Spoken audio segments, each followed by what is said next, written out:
لێرە لەژێر ئەم خاکە ساردەدا پیاوێک نێژراوە کە تەنیا تاوانەکەی داواکردنی ڕووناچی بوو. ساڵێک بەسەر شەهیدبوونی حەسەن سەربەرزی تێدەپەڕێت. ئەو پیاوەی لە پێناو سەرەتاییترین مافی ژیاندا بووە قوربانی، بەڵام برینەکەی هێشتا خوێنی لێ دەچۆڕێت. چیرۆکەکە ساڵێک لەمەوبەر لە پردی حافیز لە باڵەکایەتی دەستی پێکرد. کاتێک خەڵکی سنووری وەرتێ تەنیا داوای کارەبایان دەکرد، بەڵام وەڵامی دەسەڵات گولە بوو. لە ئەنجامیشدا حەسەن سەربەرزی بە گولەی کارمەندێکی ئاساییش شەهید بوو. سێ کەسی تریش بریندار بوون. ئەم ڕووداوەش بۆ هۆی شەهیدبوون و برینداربوونی ژمارەیەک لە هاوڵاتی خۆپیشاندەر.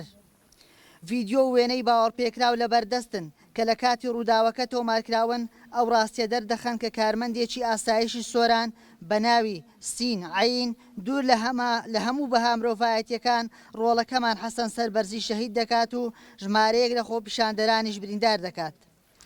ئێستاش مەخابن تاوانبار کە ناسنامەی ڕوون و ئاشکرایە لەلایەن دەسەڵاتی زۆنی زەردەوە داڵدەدراوە و ڕادەستی دادگا نەکراوە. ئەمەش جگەلەوەی نەحەقیەکی گەورەیە بەرامبەر خوێنی شەهید حەسەن هاوکات حیساب نەکردنە بۆ ئارامگری و دام بە خۆداگرتنی بنەماڵەکەمان و هەموو خەڵکی دەڤەری باڵەکایەتی. هاوکات سوکایەتیکردنە بە سیستەمی دادوەری هەرێمی کوردستان و تەنانەت ئەو وتەیەی خۆیان کە دەڵێت کەس لەسەر و یاساوە نییە. کە سوکاری شەهید حەسەن دەڵێن چیتر چاوەڕوانی بەڵێنە بێکردارەکان ناکەین. ئەوان هۆژداریەکی تون دەدەن و ڕای دەگەێنن کە بەهۆی پشتگوێخستنی کەیسەکەیان بڕیاریان داوە لە دادگا بکشێنەوە و ئێستا دەستیان بۆ هەر ڕێگەیەکی تۆڵەکردنەوە واڵایە.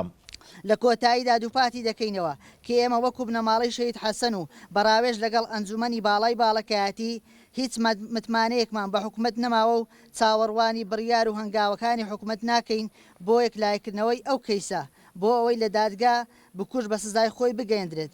بۆیە بڕیاری بنەماڵە و ئەنجومەنی باڵای باڵەکایەتی ئەوەیە کە لێرەوە دادگا لەو کەیسەدا کۆتایی پێهاتووە و ئێمە دەستواڵین بۆ ئەوەی هەر ڕێگایە بگرینەبەر کە بە پەسەندی دەزانین. بنەماڵەی شەهید ڕووناچی شەهید حەسەن سەربەرزی 4/7/2026.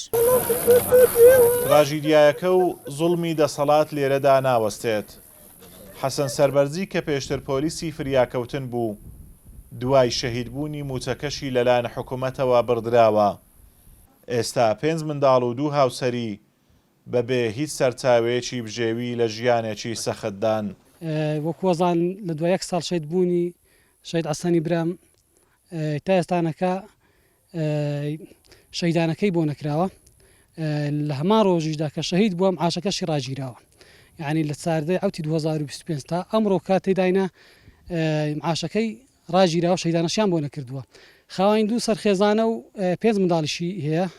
داوای سەرەتایەتی مافیانەکە کارە بە ئەسڵەن دەبە هاتپانە وێن دەرگوتیانەمە شەرمەزارین شەرمەزاری ئێوێن 26 ساڵ حکومڕانی ئێماتوانی کارەبا بینین دەبە ئارەقەی شەرمەزاریان ڕشپە لە زیاتی واتەقانی کردلیان داین و برینداریان کرد گوشتنیانە.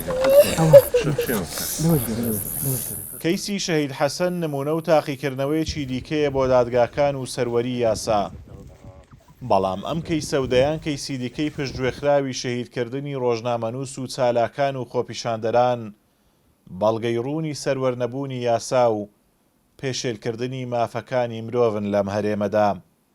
ئازادۆمەراوی کەناڵی ئاسمانی پەیام، دەڤەری باڵەکایەتی.